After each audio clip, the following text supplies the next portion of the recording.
বিকাশে ৬০ লাখের বেশি ডিপিএস খুলেছে গ্রাহকরা। মুনাফা কত? টানাটানি সংসার, মাসের খরচ শেষে অল্প কয়েকটা টাকা থাকে, সেই টাকা বড়জোর মাটির ব্যাংকে রাখা যায়। ব্যাংকের শাখা পর্যন্ত হেঁটে যাওয়াটা বড্ড বেমানান। তেমনটাই ভাবতেন বেসরকারি চাকরিজীবী মিতুল হাসান। একদিন এক বন্ধুর কাছে শুনলেন মুঠোফোনে ঘরে বসে কোনো কাগজপত্র ছাড়াই কয়েক মিনিটের ডিপোজিট পেনশন স্কিম ডিপিএস খোলা যায়।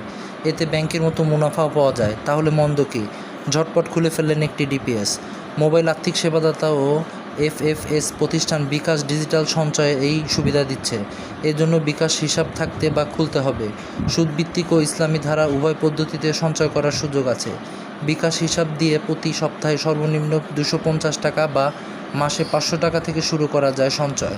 বর্তমানে এমএফএস প্রতিষ্ঠানটি অ্যাপ থেকে BRAC Bank, Dhaka Bank, Mutual Trust Bank ও সিটি ব্যাংক এই 4 বাণিজ্যিক ব্যাংকের পাশাপাশি আর্থিক প্রতিষ্ঠান এলডিএলসিতে ডিপিএস খোলা যায়।